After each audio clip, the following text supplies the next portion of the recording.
भैरव भैरव कौन है? कौन है भैरव? और इस कलयुग में जहाँ पे इस समय काफी ज्यादा नेगेटिविटी है, स्ट्रेस, एंजाइटी सब कुछ है, इसमें भैरव साधना की क्या महिमा है? एक साधारण व्यक्ति को भैरव जी से क्यों जुड़ना चाहिए? क्यों उनकी साधना करनी? भैरव भगवान शिव की ही एक शक्ति का अवतार है। वो भैरव की साधना अगर आप करते हैं, पूजा करते हैं, तो आपका भय खत्म होता है, चाहे वो किसी भी प्रकार का है। अगर आपकी भक्ति माँ दुर्गा के साथ लगी हुई है, तो भी भैरव आपके साथ। भैरव नाथ जी के पास जो भी व्यक्ति जाता है, तो उसको अनुभूति हो जाती है कि शक्ति, पुंज शक्ति किसे कहते हैं। आप काशी में जाते हैं, भगवान भैरवनाथ का दर्शन करने के पश्चात जरा एक बार दर्शन करके आइए भगवान भैरवनाथ की जगह बाद विष्णु उनका, भगवान काशी विश्वनाथ जी का। और अगर यहाँ दर्शन नहीं कर पाते हैं, तो आप मणिकर्णिका घाट चले जाइए, आपको स्वयं साक्षात भैरव भी दिखाई देंगे, स्वयं साक्षात आपको महादेव भी दिखाई देंगे। भी मैंने एक आर्टिकल आप ही का पढ़ा था, उसमें मेंशन था कि आप एक यज्ञशाला का निर्माण कर रहे हैं और लोग यज्ञ के लिए एक निश्चित पूरा दिन लेते हैं, ऑफिस से छुट्टी करना या छुट्टी वाले दिन करना, पूरे दिन का समय बंद जाना। सर, एक सवाल जो मैं आपसे जानना चाहूँगा काल भैरव अष्टकम के बारे में। ये एक भैरव जी का स्तोत्र है। इसका क्या महत्व है और इसे क्या हर कोई व्यक्ति कर सकता है जिसके पास दीक्षा भी नहीं है? थोड़ा इसके बारे में बताइए।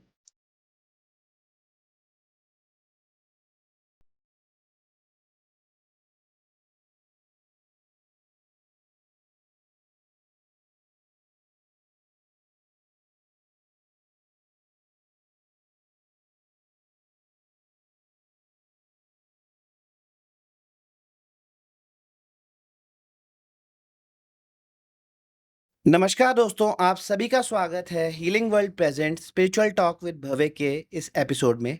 आज हमारे साथ जो हस्ती हैं वो है पंडित ऋषि राहुल जी, जिन्होंने 11 वर्षों से मानव समाज की सेवा की है, उनके जीवन की कई समस्याओं का निदान किया है और उसी के साथ-साथ ये भैरव तंत्र के साधक हैं और लोगों को साधना की तरफ प्रेरित करते हैं। सर को ज्योतिष का भी बहुत अच्छा ज्ञान है, ये वास्तु के भी विशेषज्ञ हैं और इन्हीं के इसी के साथ-साथ ये लोगों का मार्गदर्शन ज्योतिष में, वास्तु में भी करते हैं। लेकिन इनका अपना एक इच्छा है कि लोग साधना में ईश्वर के साथ साधना में जुड़ें, ईश्वर के साथ एक डायरेक्ट कनेक्शन बना सकें और इसके लिए ये पिछले 11 वर्षों से बहुत ज़्यादा कार्य करते आए हैं। आज के इस पॉडकास्ट में हम बात करेंगे भगवान भैरव के बारे में और वो हमारे जीवन में क्या-क्या परिवर्तन लेके आ सकते हैं और हमें उनकी साधना क्यों करनी चाहिए। तो आप सभी से विनती है कि आप इस पॉडकास्ट के अंत तक ज़रूर बने रहें, क्योंकि जो ज्ञान आज इस पॉडकास्ट में हमें मिलने वाला है, उससे कई लोगों के जीवन में एक नया मार्गदर्शन मिल सकता है, जिसकी लाइफ में कुछ ऐसे इश्यूज़ हों कि जो काफ़ी सालों से रुके हुए हैं, हो सकता है उनके लिए कोई मार्ग बने। तो आप सबसे विनती है कि इस पॉडकास्ट को अंत तक ज़रूर देखें। तो बिना किसी देरी के हम स्वागत करेंगे पंडित ऋषि राहुल जी का। जय श्री राम। जय श्री राम। आपका बहुत-बहुत स्वागत है सर, कैसे हैं आप? मैं ठीक हूँ, आपका आभार, आपने अपने प्लेटफॉर्म पे मुझे बुलाया। चलिए सर, अब हम आप बिना किसी देरी के शुरू करते हैं आज के इस पॉडकास्ट को। सर, सबसे पहला सवाल जो मैं आपसे जानना चाहूँगा कि भैरव, भैरव कौन है? कौन है भैरव? और इस कलयुग में जहाँ पे इस समय काफ़ी ज़्यादा नेगेटिविटी है, स्ट्रेस, एंग्ज़ायटी सब कुछ है, इसमें भैरव साधना की क्या महिमा है? एक साधारण व्यक्ति को भैरव जी से क्यों जुड़ना चाहिए? क्यों उनकी साधना करनी चाहिए? भैरव भगवान शिव की ही एक शक्ति का अवतार है, लेकिन भगवान शिव ने एक भैरव का जो अवतार लिया है, वो उनकी सौम्यता भरा है, जिनको बटुक भैरव कहा जाता है। बहुत छोटे बाल के रूप में है वो, सौम्यता के लिए, कि माँ काली जब क्रोध में बहुत ज्यादा थी, तो ममत्व के कारण, ताकि उनको फिर से अपना रूप पार्वती का याद आए और वो अब शांत हो जाएं। दैत्यों को विनाश करने के पश्चात देवताओं के ऊपर या दूसरे जीवों के ऊपर उनके प्रति कोई विनाशकारी शक्ति का प्रभाव ना पड़े। एक बटुक भैरव वो है। लेकिन शिव के ही एक क्रोध के रूप में काल भैरव मानते हैं। काल भैरवनाथ महाराज जी एक ऐसी शक्ति है जो काल को भी, मतलब समय को और मृत्यु, इन दोनों को भी नियंत्रित कर सकते हैं। काल भैरवनाथ महाराज वो है। भैरव शब्द का अर्थ होता है कि भय को खत्म कर देने वाला। हुँ। जो भय को समाप्त कर देता है वो भैरव होता है। जो भरण करता है वो भैरव होता है। जो रमण करता है वो भैरव होता है। और जो वरण करता है वो भी भैरव होता है। अर्थात आपका आत्म संयमता, नियंत्रता, नियंत्रण करने के अलावा आपके अंदर किसी भी प्रकार का भय, चाहे वो सृष्टि का भय है, अंदर का भय है, वो सब जो समाप्त हो जाता है। लोगों के पास सबसे ज्यादा भय मृत्यु का होता है, लेकिन मृत्यु का भय भी समाप्त करने की जो शक्ति है वो किसकी है? भैरव की। तो वो काल भैरव है। वो आपके उज्जैन में भी विराजित हैं, वो आपके काशी में भी विराजित हैं, और जहां जहां ज्योतिर्लिंग है वहां वहां भैरव विराजित है। तो भैरव एक डरने की जगह या डरने की शक्ति नहीं है। भैरव डर को खत्म करने वाली शक्ति है। तो भैरव की साधना अगर आप करते हैं, पूजा करते हैं, तो आपका भय खत्म होता है, चाहे वो किसी भी प्रकार का है। ठीक है। बहुत ही बढ़िया तरीके से आपने एक्सप्लेन किया भैरव। जो आपने एंजाइटी के बारे में बात हाँ की, जी। भैरव की साधना अगर आप करते हैं, एंजाइटी क्या है? आपको एक घबराहट हो रही है, जब भय आपका बढ़ जाता है, आप उसको एक अलग नाम दे रहे हैं, तो जब भय बढ़ता है तभी आपकी मानसिक चेतनाएं अशांत होने लग जाती हैं। संतुलन जो होता है वो भी आपका बिगड़ जाता है। मानसिक संतुलन है या मानसिक स्थिति जो है, मनोस्थिति जो है, वो भैरव ही है जो इन चीजों को समाप्त करता है। आप केवल भगवान भैरवनाथ के दर्शन करते हैं, दर्शन नहीं कर सकते, आप अपने घर पे बैठ के उनका ध्यान भी लगाते हैं, उनके नाम का समर्पित करते हैं अपने आप को, तो भैरव आपके उसी क्षण आपको भय से मुक्त करने की शक्ति देते हैं। वो रास्तों को खोलते हैं। ऑब्स्टेकल्स हील करते हैं बेसिक। जी। बिल्कुल। ये मैंने भी सुना है कि जब आपके जीवन में कोई ऐसा इश्यू हो कि आपका कोई काम कई सालों से अटका हुआ है या आपको लग रहा हो कि जीवन आगे बढ़ ही नहीं रहा, समय निकल रहा है लेकिन जीवन एक जगह अटक गया है, तब आपको भैरव जी की साधना में जाना चाहिए या फिर भैरव जी के यहाँ दर्शन के लिए ज़रूर जाना चाहिए, क्योंकि उस समय वो आपकी लाइफ के उन ब्लॉकेजेस को हील करते हैं, ऐसा मैंने भी सुना है। तो इस बारे में आप थोड़ा-सा गाइड करेंगे ऑडियंस को? भैरव जी एक ऐसी कोई भी कार्य वाली समस्या है ही नहीं जिसको वो समाप्त ना कर सके। हुँ। भैरव जी कुछ भी कर सकते हैं, लेकिन बात ये आती है कि आज मैं माता वैष्णो देवी की सेवा कर रहा हूँ, फिर मैं नवरात्रि आए तो माँ दुर्गा की सेवा करने लग गया, सावन आया मैंने भगवान भोलेनाथ की सेवा करने लगा, मेरी मनोकामना सिद्ध नहीं हो रही है, तो चलिए ठीक है, पॉडकास्ट देखा, मैं भैरव जी की तरफ चला गया। हुँ, साधना तब होती है, पूजा तब होती है जब आपके अंदर भाव जागृत होता है, समर्पण होता है, आपके अंदर आत्म चेतना और आत्मबोधता आती है, बिल्कुल, तभी साधना हो पाती है। बिल्कुल। भैरव आपको सिर्फ काम सिद्ध करने की एक लालच के लिए या मनोकामना सिद्ध पूर्ति के लिए भैरव नहीं है। हाँ जी। अब भैरव का अवतार कैसे हुआ था कि ब्रह्मा जी ने अहंकारवश भगवान शिव का अपमान किया। शिव पुराण रुद्र संहिता में बताया गया है कि उसमें भगवान शंकर का जैसे ही भैरव जी इन्होंने ब्रह्मा जी ने भगवान शिव का जैसे ही अपमान किया है अहंकारवश कि मैं सर्वश्रेष्ठ हूँ, तो भैरव प्रकट हुए हैं शंकर भगवान के क्रोध से, और उन्होंने अपने हाथ से ही उनका सिर काट दिया। वो पांचवा मुख जो कटा है हाँ जी, हाँ जी। ब्रह्मा जी का, और उनको लेके उन्होंने उनको ब्रह्म हत्या का पाप भी लगा, फिर उन्होंने विचरण किया, पृथ्वी लोक पे भी आए, तत्पश्चात वो जाके काशी में रहे और वहां ब्रह्म हत्या से वो मुक्त भी हो गए। तो भैरव जी ऐसा नहीं है।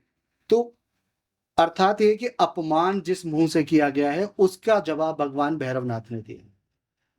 तो मनोकामना सिद्ध करने की शक्ति तो ऐसा कोई देवता नहीं है जिसके पास ना हो, लेकिन साधना के लिए अगर जाना चाहते हैं आप, मोक्ष की प्राप्ति के लिए जाना चाहते हैं, आप आत्म उद्धार के लिए जाना चाहते हैं, और अगर आपका भाव भगवान भैरवनाथ से लग चुका है, तो आपको भगवान भैरवनाथ की साधना में जाने से कोई रोक नहीं सकता। प्रेरणा देने के लिए तो भगवान शिव ही काफी हैं आपको। आप भगवान शिव की पूजा कर रहे हैं तो बिना भैरव के तो शिव भी पूरे नहीं हो पाते। बिल्कुल। भैरव हर जगह खड़े हैं। भैरव माँ दुर्गा के समक्ष भी खड़े हैं, उनके प्रहरी बन के। शक्ति स्थान जितने भी हैं उनके साथ, जितने भी शक्ति स्थान भारत में हैं उनके साथ भैरव खड़े हुए हैं। दुर्गा माता के, पार्वती माता के अलग अलग जो शक्ति रूप है, 51 शक्तिपीठ। और हर जगह आपको भैरव मिलते हैं। तो भैरव कौन है? शिव का ही तो रूप है, शिव का ही तो अंश है। बिल्कुल। तो अगर आपकी साधना भगवान शिव के साथ लगी हुई है तो भैरव आपके साथ है। अगर आपकी भक्ति माँ दुर्गा के साथ लगी हुई है तो भी भैरव आपके साथ है। और अगर आपका स्वयं से ही अपना मन भगवान भैरव के रूप के प्रति है, उनके साथ आपका भाव बन चुका है, तो आपको कोई नहीं रोक सकता। मैं जब भगवान भैरवनाथ की पूजा, मैं अपना एक छोटा से बताता हूँ कि मैं भगवान भैरवनाथ की पूजा के लिए जब मैं अग्रसर हुआ हूँ, तो पहले भोलेनाथ भगवान की ही पूजा करता था और आज भी मैं करता हूँ। तो मेरे को किसी बड़ों गुरुजनों ने बोला कि भगवान भोलेनाथ राम के नाम के दीवाने होते हैं, जो अगर उनको प्रसन्न करना है तो आप शंकर भगवान के बहुत सारे मंत्रों का प्रयोग ना करके सिर्फ राम नाम उन्हें सुनाइए, वो प्रसन्न है। तो मैं अमरनाथ की यात्रा कर रहा था, तो मैंने कई बार की है, 2006 और 2007 में भी मैं गया हूँ वहां पे। तो मेरे को स्वयं से ही वहां अमरनाथ की गुफा में दर्शन करने के बाद, जब मैं बालटाल की साइड से आ रहा था, बालटाल साइड की तरफ से, तब एक रास्ता ऐसा आता है जहाँ पे आज भी पहाड़ी में काली माता अलग से ही दिखाई देती हैं। वो मानव निर्मित काली माता का रूप नहीं है, पहाड़ के बीच में ऊंचाई पे। तो सब लोग उनके दर्शन कर रहे थे, मैंने भी दर्शन किए हैं। दर्शन करने के पश्चात मुझे ऐसा फील होता है कि शायद मुझे भैरव जी की पूजा करनी चाहिए। वो अपने मन में अपने आप जागृत हुई है भावना, और मैंने भैरव के प्रति अपने आप को समर्पित भाव से कि अब जो कुछ है मेरे लिए आप है। और कई वर्ष हो गए इसको करते करते, लेकिन बिना गुरु दीक्षा के भैरव संपूर्ण नहीं हो पाते। अगर आप एक साधक बनना चाहते हैं तो गुरु दीक्षा बहुत आवश्यक होती है, गुरु का सानिध्य जरूरी होता है। गुरु ही आपको कहीं रास्ते से भटकते हैं, कोई त्रुटि होती है, समस्या होती है, तो गुरु ही आपको वहां नियंत्रित कर सकते हैं, आपको बचा सकते हैं। तो भैरव की पूजा करनी चाहिए, हर व्यक्ति को करनी चाहिए। जैसे गणेश जी की करते हैं, शंकर जी की करते हैं, माँ दुर्गा की करते हैं, भगवान श्री राम की करते हैं, बाके बिहारी श्री कृष्ण जी की करते हैं, सभी की आप करते हैं ना। तो आपको अगर भाव लगता है तो भैरव जी की पूजा करें। वो डरावने नहीं है, बहुत सॉफ्ट है, बहुत सौम्य है। वो भयंकर हैं किसके लिए? दैत्यों के लिए, दुष्टों के लिए, आपके और हमारे लिए नहीं है। यही चीज जब माँ काली की साधना होती है तो उसमें जब माँ काली का बताया जाता है, तो जैसे आप अभी बताया था ना कि वो भयंकर है लेकिन दैत्यों के लिए, दुष्टों के लिए, वही चीज आपकी बात से मुझे याद आ गई। माँ काली के बारे में भी हमें यही बताया जाता था कि माँ काली जो है वो एक सौम्य माँ है, लेकिन वो जब आप अपनी साधना शुरू करते हैं, जब आप उनका पूजन शुरू करते हैं, तो हमारे अंदर के भीतर के जो विकार हैं, हमारे भीतर की जो नेगेटिविटी है, जो इनर नेगेटिविटीज, उन सब के लिए वो भयंकर हैं। उन सबको समाप्त करने के लिए वो एक वायलेंट फॉर्म में आते हैं। तो लिटरली मुझे वही लगा कि जैसे देखिए, माँ काली का हम्म चित्र या उनका प्रतिबिंब या फिर उनकी एक प्रतीकात्मक जो छवि है, हम्म उसका निर्माण तब किया गया है, और जैसे भैरव जी का किया गया है कि जैसा बताया गया है कि उनका प्राकट्य कैसे हुआ था, उनका रूप कैसे आया था, तो उन्होंने उस तरीके से बनाया गया है या बताया गया है। माँ काली की अगर आप सेवा करते हैं हम्म तो जब आप प्रत्येक प्रकार के भेदन से बाहर निकल जाते हैं, हम्म काम क्रोध मद लोभ इस प्रकार की समस्त चीजों से भेद के जब आप उनके पास पहुंच जाते हैं, तो माँ आपके समक्ष स्वयं माँ रूप में, माँ मुक्त कुंतला जिन्होंने आपके समस्त चीजों का अंकुश लगा के खत्म कर दिया है, तो माँ काली मुक्त कुंतला रूप में, सौम्य रूप में आपके समक्ष प्रकट होकर आपको दर्शन देती है। आपकी शक्ति और आपका समर्पण भाव होना चाहिए उनको देखने के लिए, उनको महसूस करने के लिए। आपको जैसे मैं दिखाई दे रहा हूँ, जैसे आप मुझे दिखाई दे रहे हैं, ऐसे माँ नहीं दिख सकती, ऐसे देवता नहीं दिखते, परंतु आपको वो अनुभव हो जाता है कि कोई शक्ति है। कोई शक्ति आपके समक्ष खड़ी है, कोई शक्ति आपके साथ खड़ी है। जो लोग आज के समय में बात करते हैं कि हम इस मंदिर में जा रहे हैं, हमें वहां एनर्जी महसूस होती है, एनर्जी शब्द का प्रयोग कर रहे हैं, लेकिन शक्ति वो शक्ति ही है, और पूरा समस्त विश्व या समस्त जो ये ब्रह्मांड है शक्ति से ही चल रहा है, और वही शक्ति माँ काली भी है, वही शक्ति भगवान भैरवनाथ भी है। आपका भाव अच्छा होता है, आप पूर्णतः अच्छे भाव से प्रेरित जब हो जाते हैं पूजा के प्रति, तो वहां पे आपको सौम्य रूप, मैंने साधना की, मैंने पूजा की, मैं भयभीत नहीं हुआ, बल्कि जो मेरे अंदर सांसारिक चीजों को लेके भय है वो मेरे अंदर समाप्त हो गए। तो भगवान भैरवनाथ आपको भय से खत्म करते जा रहे हैं, समझ। भयमुक्त जीवन दे रहे हैं। और एक भय सबसे बड़ा होता है, वो मृत्यु का होता है। तो मृत्यु तो सत्य है, वो अटल है। तो आप भगवान भैरवनाथ की पूजा करें, माँ काली की पूजा करें, भाव होना चाहिए। बिल्कुल बिल्कुल, ये बिल्कुल आपने सत्य बात कही कि भाव है तभी सब कुछ है। मानो तो गंगा है, नहीं मानो तो बहता पानी। सर एक चीज मैं जानना चाहूंगा, ये मुझे मैंने सुना है भैरव जी के बारे में। भैरव जी को क्षेत्रपाल कहा जाता है कि जिस स्थान पे भैरव जी की जैसे कि आपने बताया शक्तिपीठों के द्वार पे भैरव जी होते हैं, तो वो उस क्षेत्र के स्वामी होते हैं, उस क्षेत्र के रक्षक होते हैं। तो इस बारे में थोड़ा-सा बताइए कि भैरव जी क्षेत्रपाल होते हैं और ये सिर्फ़ क्या देवी की पीठों पे या ज्योतिर्लिंगों में ही है या और भी कई स्थान हैं जहाँ पे ये क्षेत्रपाल का कार्य।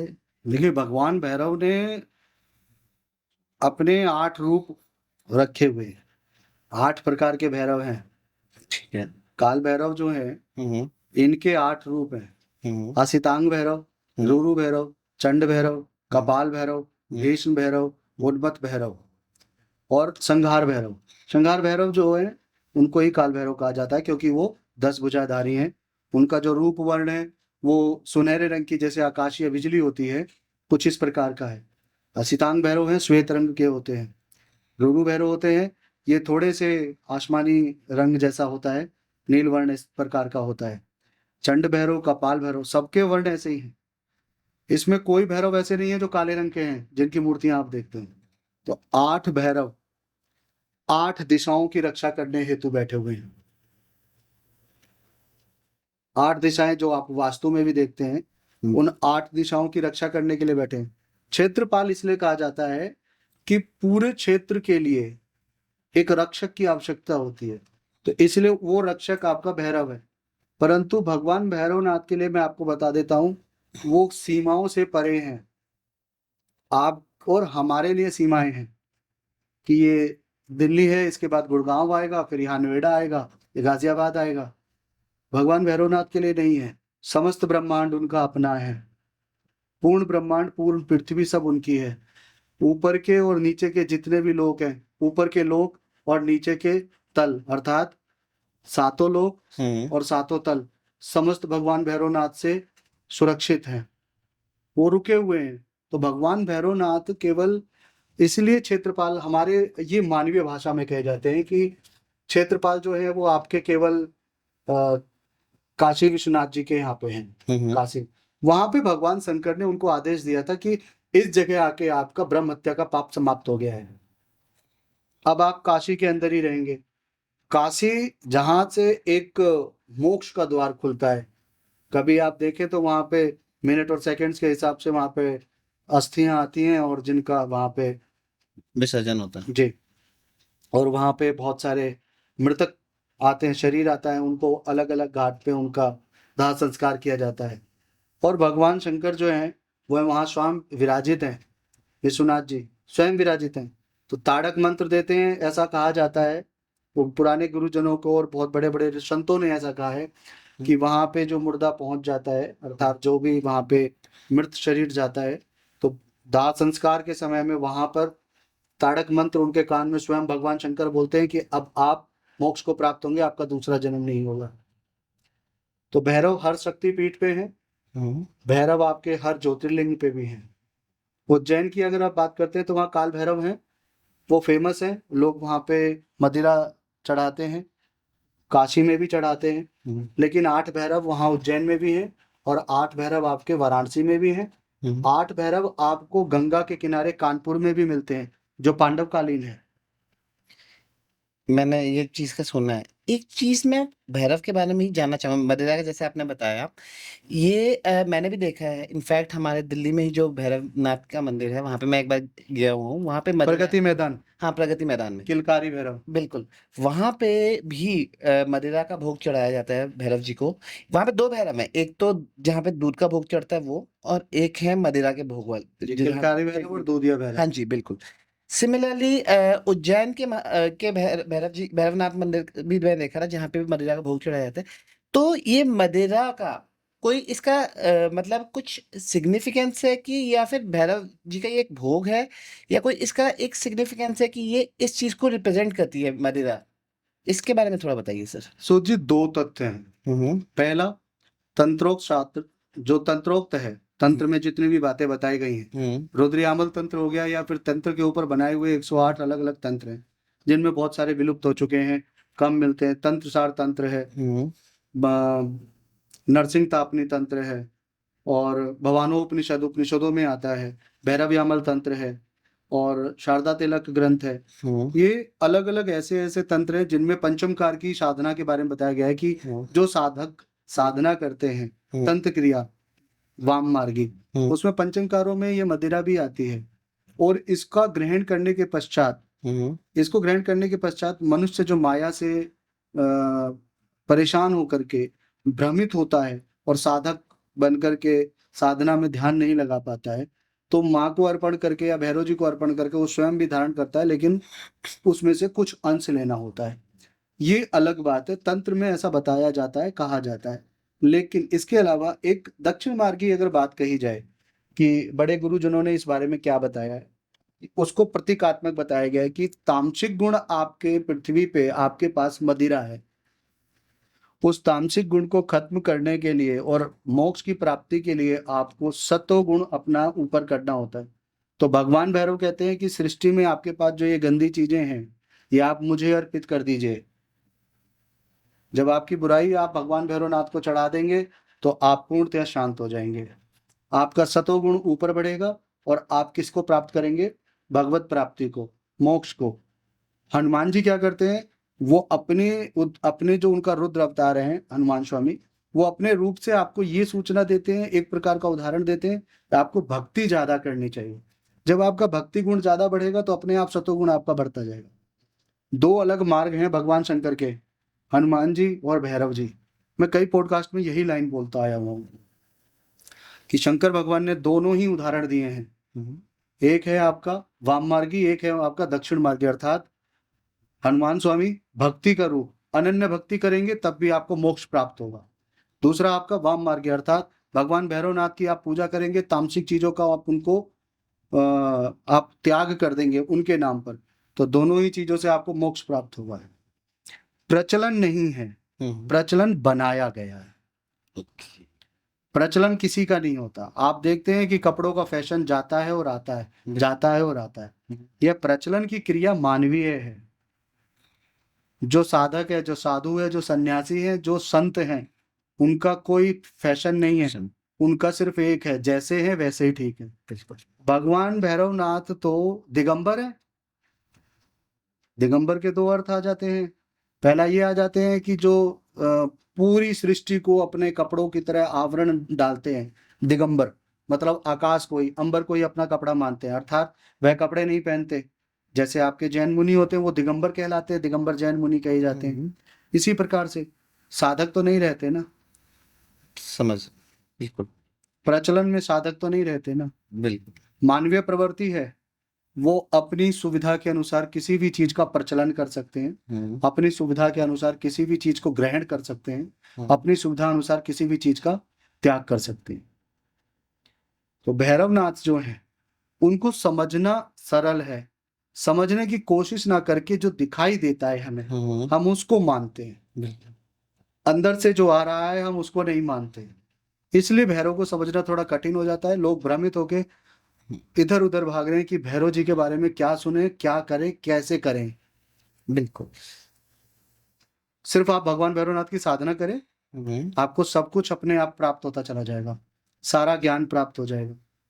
तो भगवान भैरवनाथ महाराज जी जो हैं वो, मतलब आपका प्रश्न जो भी है, लेकिन व्याख्या जो है ना वो सीधी आके यहाँ पे रुकती है कि भगवान भैरवनाथ की सिर्फ आप भक्ति करना आरंभ कर दीजिए, आप एक दिन अपने आप साधक बन जाएंगे। मार्ग वो अपने आप ही हमें दिखाते चले, वो आपके गुरु भी स्वयं बनेंगे और एक दिन आपको एक ऐसे गुरु से भी मिलवा देंगे जो आपको दीक्षा दे। हाँ। तो शराब का प्रचलन जो है, मदिरा का जो प्रचलन है वो बनाया हुआ है। आपकी इच्छा है मत चढ़ाइए, वो चीज है, आपकी इच्छा है बिल्कुल मत चढ़ाइए। जो नारियल पानी होता है, नारियल पानी भी चढ़ा के अर्पित किया जा सकता है, उसको भी सुरा कहा जाता है। सुरा अर्थात शराब में कहते हैं ना, वो भी कहा जाता है। पंचम कार की भाषा जो है वो बहुत ही ज्यादा गहरी है। पंचम कार के अंदर जो पंचम कार जो तंत्र विद्या में है ये बहुत अलग है।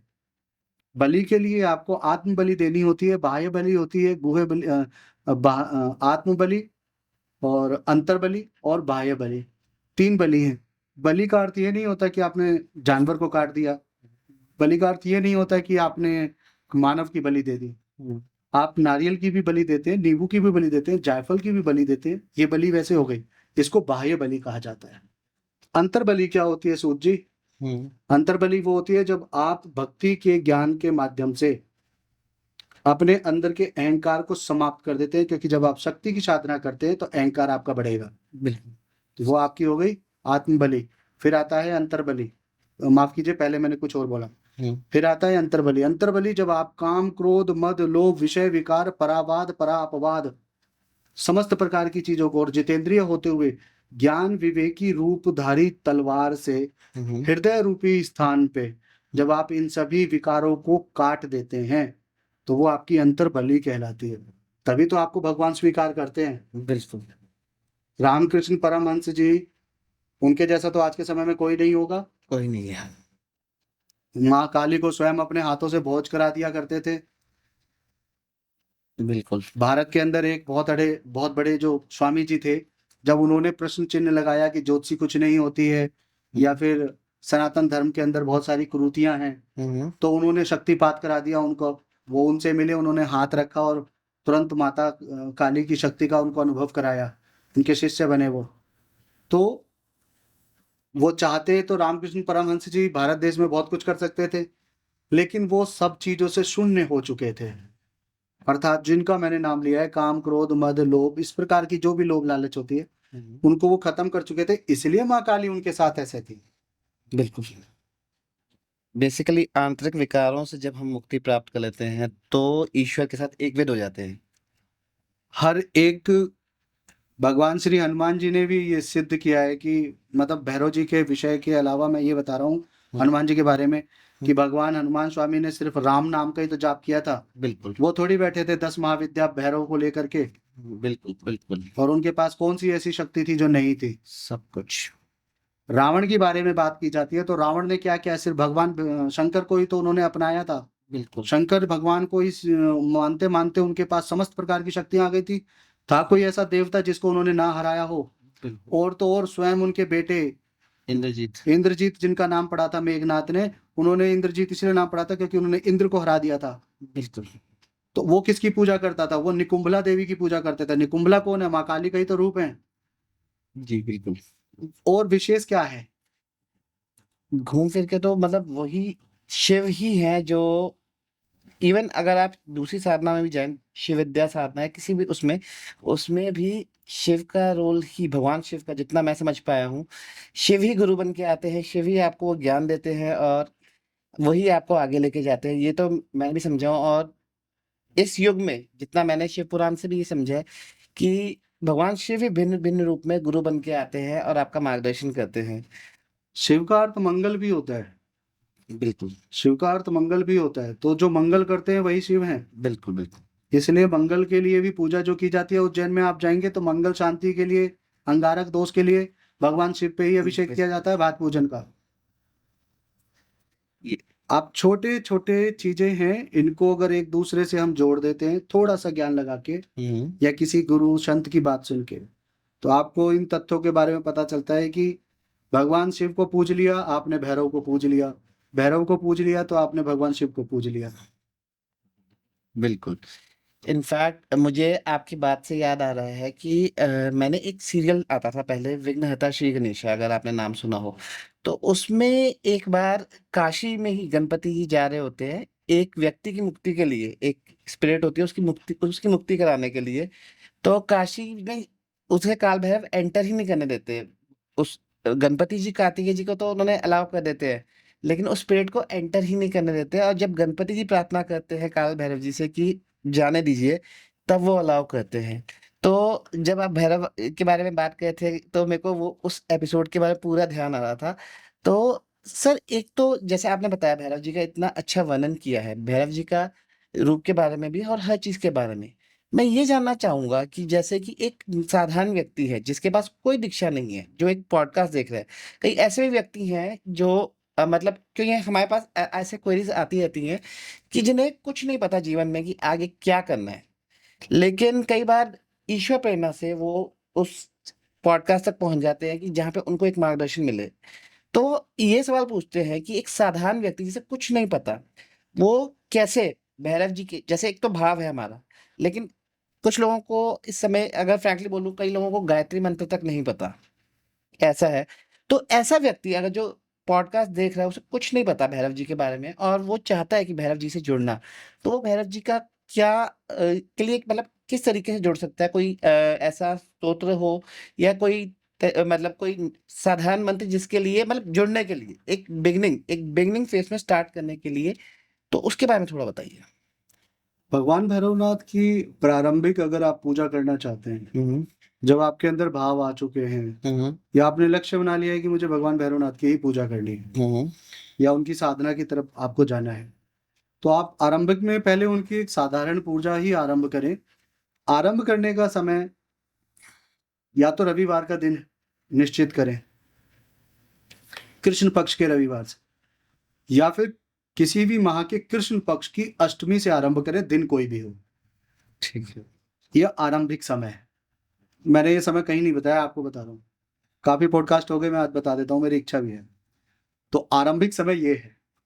ठीक है। नवंबर के माह में 12 नवंबर को आपका इस 2025 में 12 नवंबर को कृष्ण पक्ष में अष्टमी आ रही है।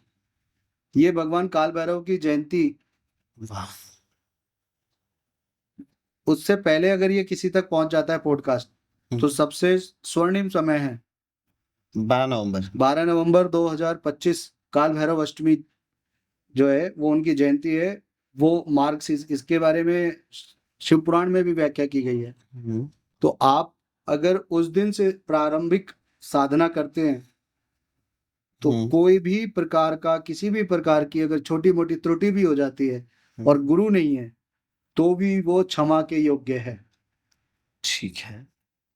वो जयंती वाले दिन आरंभ करें, बाकी का पूरे साल किसी भी दिन कर सकते हैं कृष्ण पक्ष की अष्टमी से। ठीक है। बहुत ही ज्यादा फलित होती है। और अगर चतुर्दशी को करते हैं तो भैरव जी की साधना आरंभ करने के पश्चात, चाहे भगवान भैरव जी की पूजा 1 घंटे करें, लेकिन माता रानी की जो माँ दुर्गा, उनका एक पाठ कवच का आप जरूरी है। और कवच सिंगल कभी नहीं किया जाता, एक अकेला। कवच का एक नियम है कि वो अर्गला और कीलक के साथ ही करना चाहिए। कुछ बता देते हैं कि कवच ही करें, लेकिन कवच अकेला कभी नहीं होता, कवच के साथ अर्गला और कीलक होता है, क्योंकि वो उसकी शक्ति को कील देता है। और अर्गला जो होता है वो बीज शक्ति जैसी आपके अंदर शक्ति का प्रवाह और ऊर्जा देता है।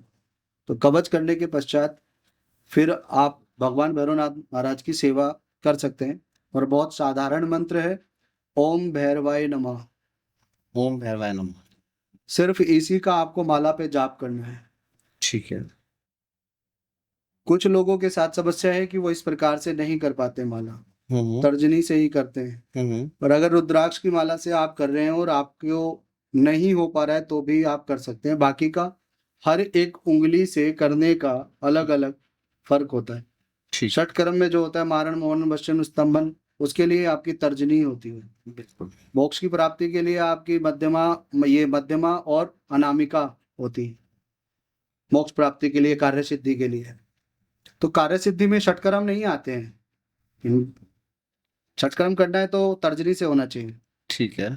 तर्जनी से साधु सन्यासियों ने वर्जित बताया गया है कि गोमुखी के अंदर हाथ डाल के, माला दिखती नहीं है और जाप इस तरीके से किया जाता है, तो तर्जनी बाहर होती है। क्योंकि साधु संत की प्रेरणा यही रही है सभी के लिए कि आप अपना मोक्ष का द्वार खोलिए, भगवान से जुड़िए। बिल्कुल।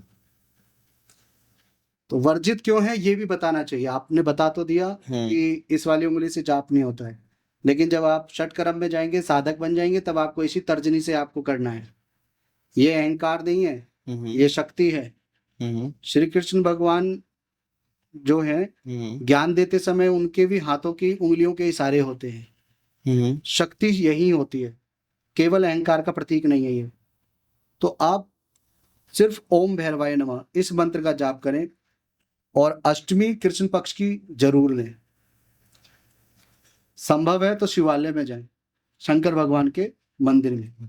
आप अपने घर पे पूजा करते हैं तो एक माला का फल आपको एक माला के बराबर प्राप्त होता है। गौशाला में करते हैं तो वो हजारों में मिलता है। लेकिन अगर आप शिवालय में जाके करते हैं, भगवान शंकर जी के शिव परिवार जहाँ बैठे हुए हैं, तो वो मंत्र आपका कोटियों में हो जाता है। आपने 108 बार पढ़ा है, लेकिन कोटियों जितना फल हो जाता है। तो मेरा कहना यह है कि आप सिर्फ भैरवनाथ की सेवा और एक प्रारंभिक साधना करना चाहते हैं, तो उसको आप अष्टमी, कृष्ण पक्ष, कोई भी महीना है तब आरंभ करें। और अष्टमी नहीं कर सकते तो रविवार करें। माला का जाप उठाना है तो आप साधारण माला एक ही है आपके लिए, वो है रुद्राक्ष। ओम भैरवाय नमः मंत्र का आप जाप आरंभ कर दें। जाप करने में त्रुटि होती है, प्रयास करेंगे तो वो भी हो जाएगा। बिल्कुल। भगवान भैरवनाथ आपको मारने के लिए नहीं है, ना आपका सर्वनाश करने के लिए।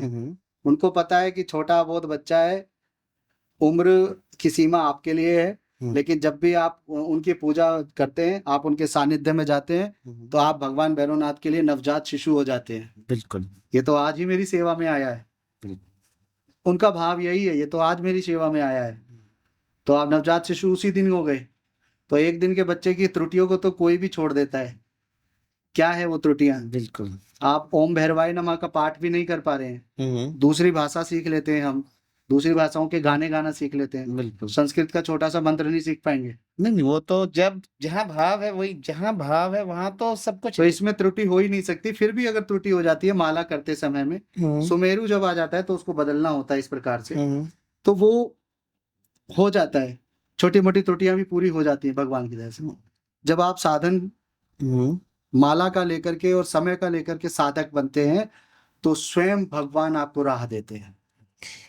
एक चीज और जानना चाहूंगा, जैसे भी आपने माला के बारे में बताया, जाप के बाद कई लोग ये मुझसे पूछते हैं, जैसे उन्होंने जाप कर लिया माला पे, उसके बाद वो उस माला का क्या करें, मतलब कि या तो धारण कर लें या फिर उसे मंदिर में, मतलब क्या उस माला के उसका आगे क्या? जाप वाली माला अपने साथ धारण नहीं करनी चाहिए, क्योंकि आप सोच वगैरह प्रक्रिया में भी जाते हैं। बिल्कुल। जाप वाली माला के अंदर इतनी शक्ति, जो आप मंत्र पढ़ रहे हैं वो अभिमंत्रित हो चुकी है, शक्तियों का प्रभाव वहां पे है। जो लोग जाप करने लग जाते हैं तो उनका आसन अपने आप सुरक्षित हो जाता है, मतलब जिस आसन पे वो बैठे हुए हैं, तो वो सिर्फ जाप माला की ही शक्ति है। अक्षमाला यही होती है। व्यंजन अगर कहा जाए तो अ से लेकर छ तक जो होता है, तो दुर्गा सप्तशती के अंदर रुद्रयामल तंत्र का एक छोटा सा हिस्सा दिया हुआ है। वो क्या है? सिद्ध गुज का स्तोत्र। बिल्कुल। तो वहां पे बीज मंत्र दे रखे हैं, अम कम चम टम तम पम यम शम विम दुम एम विंग हम शम। करेक्ट। क्षत्रिय वाला जो क्षम होता है वहां तक अम क्षम, ये बीज मंत्र है, लेकिन इनको नेत्र बीज मंत्र कहा जाता है। कालिका पुराण अगर आप देखेंगे तो जहाँ पे कालिका पुराण के अंदर कामाख्या महात्म्य में लिखा हुआ है, उधर ही वहां पे भी व्याख्या की गई है कि वेताल और भैरव जी को जब भगवान शंकर ने उपदेश दिया है, वहां पर ये बताया गया है कि ये नेत्र बीज है, जो अंकार चंद्र बिंदु से लेकर के छ तक जाते हैं। तो अक्ष माला वहां बनती है, जो ये आप माला करते हैं 108 की, ये वो होती है। तो वो माला शक्ति पुंज होती है। जब आप उस पे राम नाम या ओम भैरवाय नमः जाप करते हैं, तो उसको धारण ना करें। ठीक है। उसको आप अपने मंदिर में रखें, ठीक है। घर के अंदर मंदिर के स्थान में। आप अपने गले में धारण करना चाहते हैं तो दूसरी रुद्राक्ष की माला धारण करके रख सकते हैं। ठीक है। और सर, जैसे कि मंदिर में रखा तो उसे किसी वस्त्र में लपेट के रखना है ताकि उसका एनर्जी, क्योंकि उस माला जैसे देखिए, एनर्जी कपड़े से कभी नहीं रुक सकती है। वो माला दिखनी नहीं चाहिए कि और पृथ्वी से छू ना जाए, आपके पैरों से ना छू जाए। 108 माला लंबी हो जाती है, तो इसलिए गौमुखी कहा जाता है उसको, जिस कपड़े के अंदर वो रखा जाता है, जाप किया जाता है। तो आपको जाप इसी प्रकार से करना चाहिए। तो गौमुखी इसलिए जरूरी है। माला झोली जिसे कहते हैं वो। हाँ जी, हाँ जी, माला झोली, उसे गौमुखी कहा जाता है। हाँ जी, हाँ जी, जी। हाँ जी। नहीं, इस चीज के बारे में तो मैं खुद भी आपसे जानना चाह रहा था, क्योंकि ये कई लोग पूछते हैं कि जप करने के बाद यूजुअली वो माला का क्या करे। तो ये बहुत लोगों का, ये जो मंत्र का जब हमारा पॉडकास्ट चल रहा होता है ना, काफी लोग ये चीज के बारे में पूछते हैं। तो आज टॉपिक निकला, तो बहुत बहुत धन्यवाद इस चीज के लिए। सर, एक क्वेश्चन जो मैं जानना चाहूंगा कि हम भैरव साधना के बारे में बात कर रहे हैं। भैरव साधना के बारे में ज्यादा लोग व्यक्तियों को मालूम नहीं है। कोई ऐसा कारण है इसकी, इस साधना को इतना गुप्त रखा गया? क्योंकि जितना अभी तक आपने बताया है इस साधना के बारे में, इसके बारे में मैंने इतना नहीं सुना, जबकि और काफी लोगों ने नहीं सुना होगा। तो क्या इस साधना को सिद्धों ने, गुरुजनों ने गुप्त रखा है, और क्या कारण है जिसकी वजह से इसे गुप्त रखा गया है? इसके बारे में थोड़ा बताएंगे। साधना कोई भी है, महाविद्या साधना है, 10 महाविद्याओं की साधना है, श्री विद्या की साधना है, भगवान शिव की साधना है, माँ काली की साधना है, माँ दुर्गा की साधना है। जो भी साधना तंत्र से संबंधित वाम मार्गी साधना है, या दक्षिण मार्गी में भी कौल मिश्र साधना है। कौल मिश्र जो दक्षिण दक्षिणाचार को अपनाते हुए वाम मार्ग की साधनाओं को सिद्ध कर लेते हैं। हम्म साधनाएं सभी गुप्त हैं। गुप्त इसलिए हैं क्योंकि ऐसा जैसे आपने सुना होगा कि आपने सीधे हाथ से दान दिया है तो वह दान आपके उल्टे हाथ को भी पता नहीं होना चाहिए। बिल्कुल बिल्कुल। क्यों? ताकि उसका पुण्य क्षीण ना हो जाए, समाप्त ना हो जाए। ऐसे ही साधनाएं सभी गुप्त हैं। साधनाएं आज के समय में जो फैल रही हैं वो डिजिटल मार्केट जो ये बन चुका है, डिजिटल मीडिया, इसकी वजह से ज्यादा फैल चुकी हैं। क्योंकि लोगों को इनको जानने की जिज्ञासा है, वो इच्छुक हैं इसको समझने के लिए, करने के लिए। लेकिन तंत्र की साधना जो है वो गुप्त पहले से ही है। तंत्र आप ये समझिए कि ये साधनाएं जितनी हैं इनकी रचना भगवान शिव ने की थी। माँ पार्वती को उन्होंने सब कुछ बताया है, माँ उमा को सब कुछ बताया है, और उन्होंने इन पे नियम भी लगाए हैं।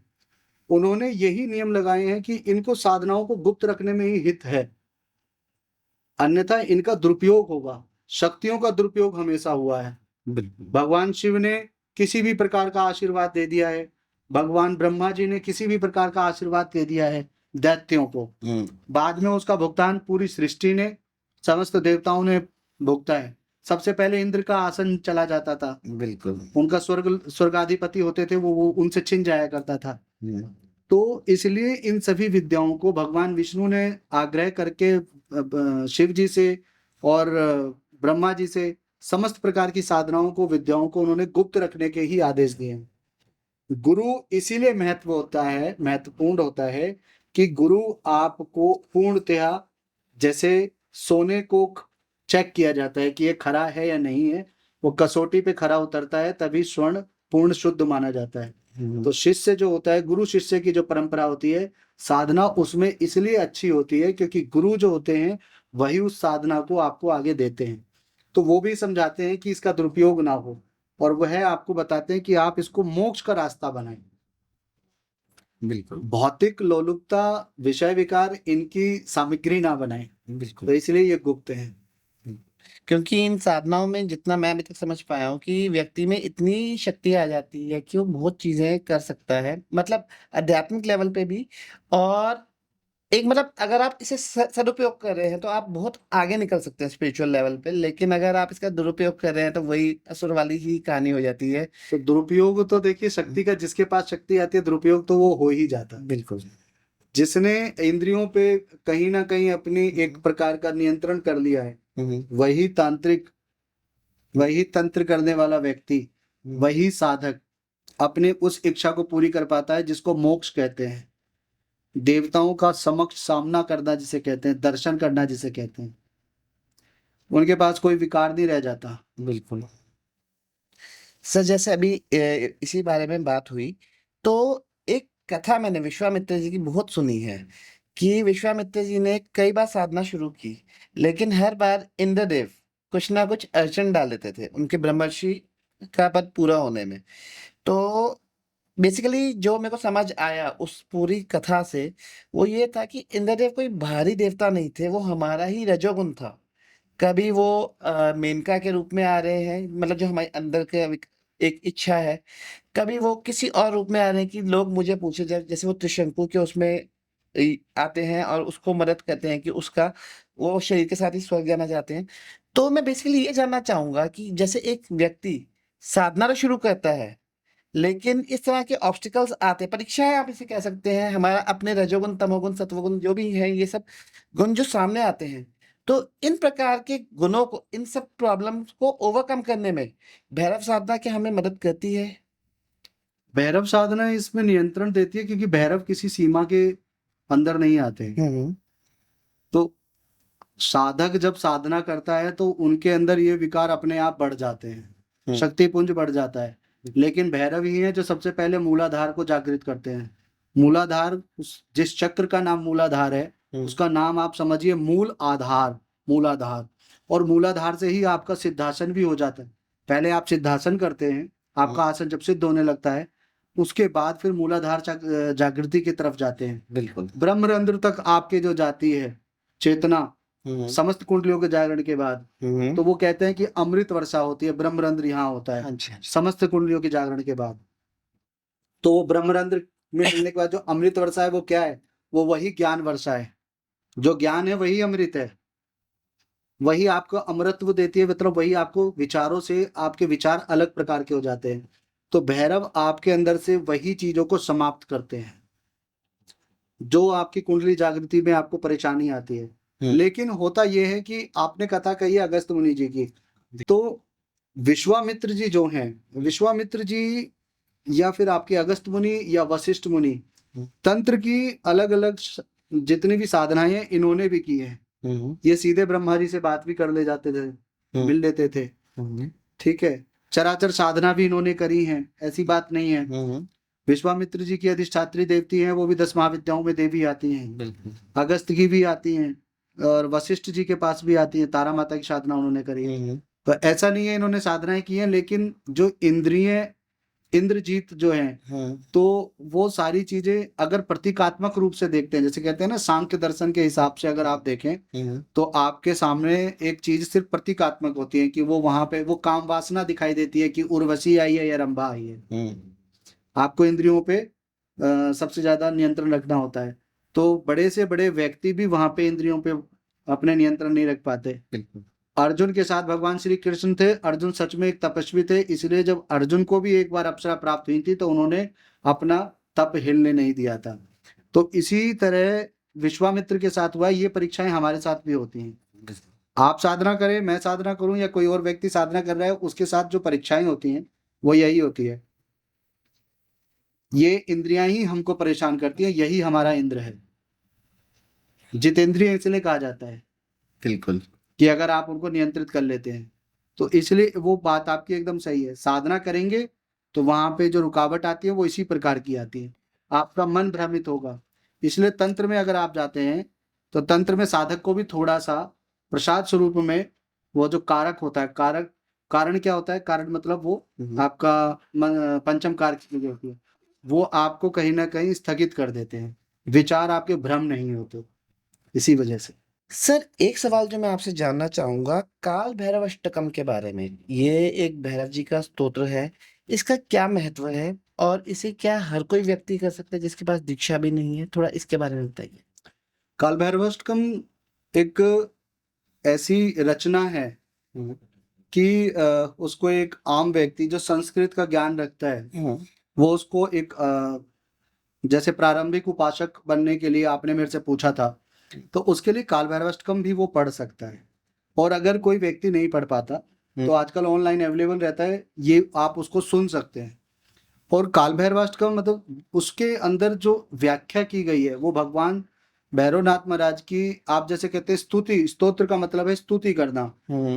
32 अक्षरों तक का एक अंतिम मंत्र बनता है, जो भी मंत्र बनते हैं एकाक्षरी मंत्र से लेकर के 32 अक्षरों तक के निर्माण से मंत्र बनता है। 32 के बाद में फिर स्तोत्र की आरंभ रचना हो जाती है, अंतिम 32 अक्षर होते हैं।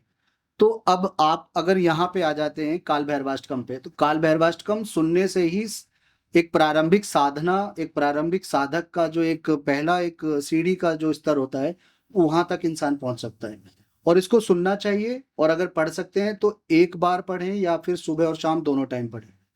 उसके अंदर व्याख्या देखिए आपकी, मतलब पहले श्लोक पे अगर आप आ जाते हैं, देवराज सेव्यमान पावनाग्रि पंकजम, देवता भी जिसकी सेवा करते हैं, देवराज इंद्र जिनकी सेवा करते हैं, पावनाग्रि पंकजम जिनके चरण पवित्र हैं कमल के समान, कमल जैसा रूप है जिनका, मतलब गौर वर्ण है वो, ठीक है। देवराज सेव्यमान पावनाग्रि पंकजम व्याल यज्ञ सूत्र बिंदु शेखरम कृपाकरम, व्याल यज्ञ मतलब जिन्होंने सर्पों की एक यज्ञोपवीत धारण की हुई है, और व्याल यज्ञ सूत्र बिंदु शेखरम कृपाकरम वो इंदु शेखरम अर्थात सिर पे उन्होंने चंद्रमा भी धारण किया हुआ है।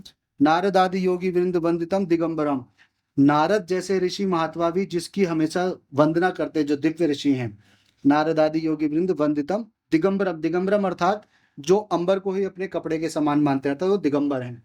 काशिका पुरादिनाथ काल भैरवम भजे, जो काशिका पुर मतलब काशी जो नगरी है उसके जो काशिका पुराधिनाथ उसके नाथ हैं, मैं उनका ध्यान करता हूँ। काशिका पुराधिनाथ काल भैरवम भजे, मैं काल भैरव महाराज की वो करता हूँ, पूजा करता हूँ, उनको प्रणाम करता हूँ। इसी स्तोत्र के अंदर उनकी व्याख्या दी गई है कि जो धर्म को आगे लेके जाते हैं, धर्म के मार्ग पे लेके जाते हैं, जो अधर्म का नाश करते हैं, स्वर्ण वर्ण जिनका वर्ण ही स्वर्ण के समान चमकीला है। मैंने आपको बताया था ना कि संघार भैरव जो जो है हमारे काल भैरव, उनका रंग सुनहरा है, बिजली की तरह तेज चमकदार। तो इसके अंदर स्वर्ण वर्ण जिनका है, जिनको इसका अर्थ करेंगे, मतलब पूरे की पूरे एक 8 श्लोक के करीब इसमें है। तो काल भैरवाष्टकम अगर आप पढ़ते हैं और अर्थ समेत उसको समझ लेते हैं, आप भक्ति से जुड़ जाते हैं। जब आपको किसी का ज्ञान हो जाता है तो आप अपने आप उससे जुड़ना आरंभ हो जाते हैं। बिल्कुल। आपको भाव दिखता है, आप अपनी आंखों से एक इमेजिनेशन पावर से आप इमेज करते हैं कि इस प्रकार का उनका रूप हो सकता है। किसी भी देवताओं की जब पूजा का आह्वान किया जाता है तो ध्यान विनियोग किया जाता है, तो ध्यान में उनके बारे में बताया जाता है कि देवता इस प्रकार के दिखते हैं, चेहरे पे इस प्रकार की मुस्कुराहट है, इस प्रकार के आसन पे बैठे हुए हैं, वो समस्त प्रकार की चीजें हैं।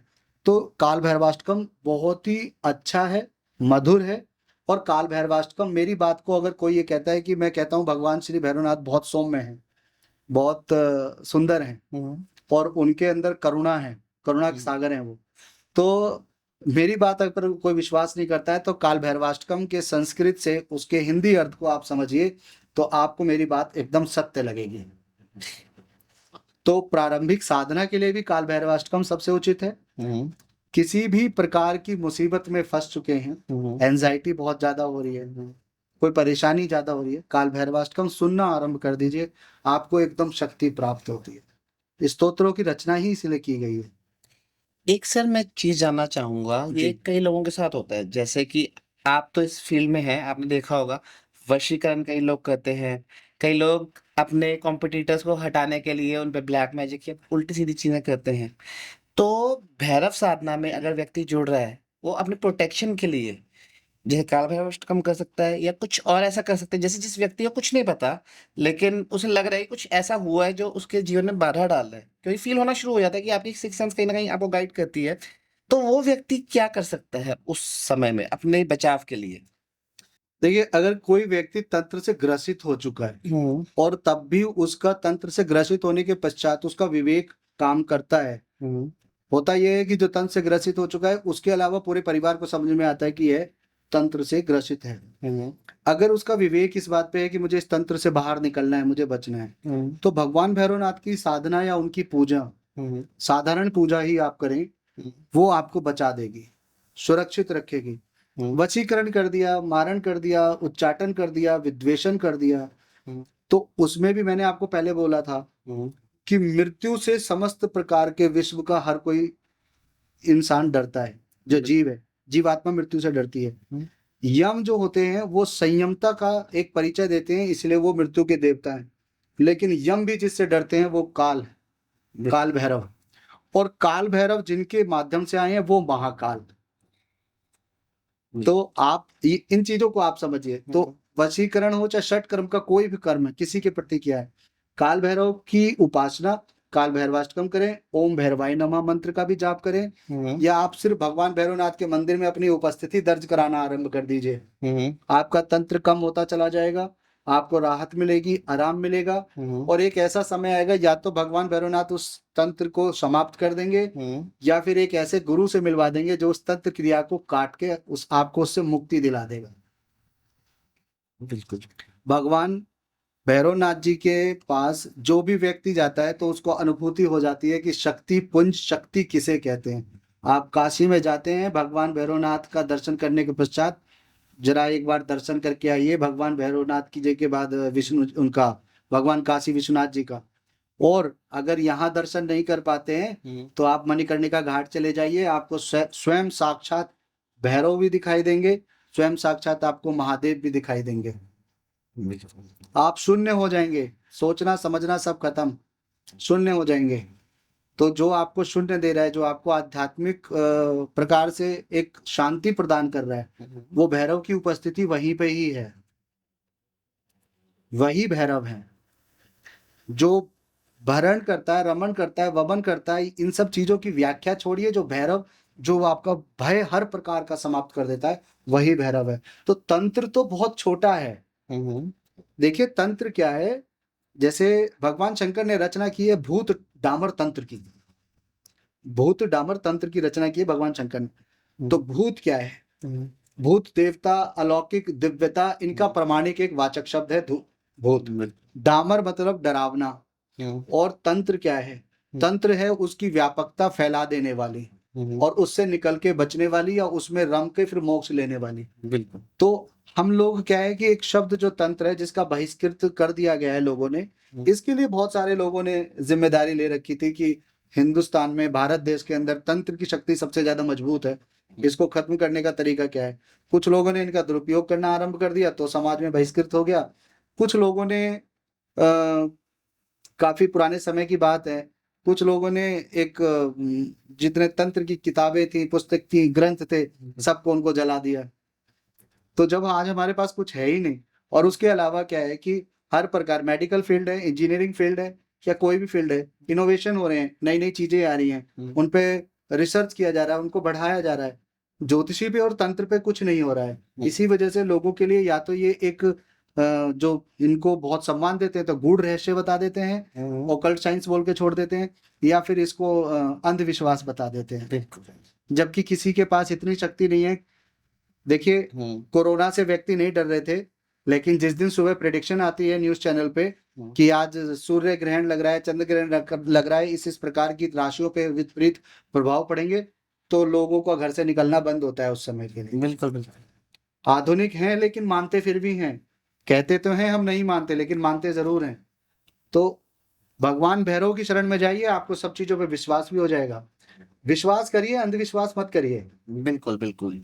एक्चुअली जहाँ नॉलेज का एक पैदा डल गया, लोग भगवान से प्यार नहीं करते। जितना मैं अपनी जर्नी में समझ पाया हूँ, पीपल आर गॉड फियर, मतलब भगवान से डरते हैं कि अगर ये चीज हमने गलत कर दी, जैसे कि आधे लोग साधना में आना ही नहीं चाहते। सर मैं एक चीज आपसे पूछना चाहूंगा कि मैंने सुना है कि एक बार भगवान कृष्ण जी ने भैरव जी को प्रकट किया था किसी कार्य के लिए, और उन्होंने उनका आवाहन किया था। तो इस कथा के बारे में आप थोड़ा सा बताएंगे? और भगवान श्री कृष्ण ने उनका आह्वान किया था। जी। ये आपको ब्रह्म वैवर्त पुराण में गणपति खंड जो पहला है, उसके अंदर 5वें अध्याय में आपको ये पढ़ने को मिलेगा कि भगवान श्री कृष्ण ने अपनी दाहिनी आंख के काजल से 8 गणों की उत्पत्ति की थी। 8 गणों की। तो वो जो उत्पत्ति हुई थी, वो 8 गण भगवान शंकर की तरह ही दिखने में थे। दिगंबर थे, चंद्रधारी थे, अपने इंद्रशेखर मतलब चंद्रधारी, उसके अलावा हाथ में त्रिशूल था। तो इस प्रकार से उनका रूप था, और वो वही 8 भैरव थे।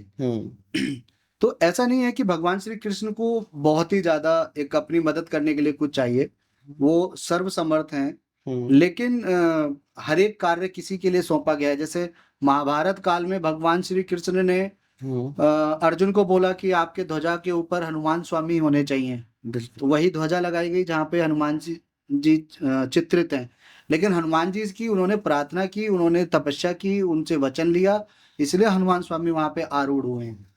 रथों को चलाने के लिए भगवान श्री कृष्ण थे वहां पे सारथी बन के, क्योंकि 5 पांडवों का कौरवों से जीतना संभव नहीं था। बिल्कुल। तो जिनके साथ भगवान है वो जीत सकता है। बिल्कुल।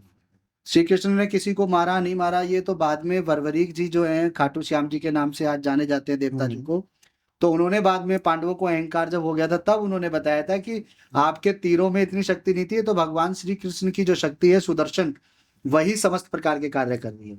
बिल्कुल। ठीक है, ये सारी जो कथाएं हैं वो तो ब्रह्म वैवर्त पुराण में भी भगवान श्री कृष्ण ने, एक समय ऐसा आया था, अलग अलग युग बनते हैं, अलग अलग समय की बातें होती हैं।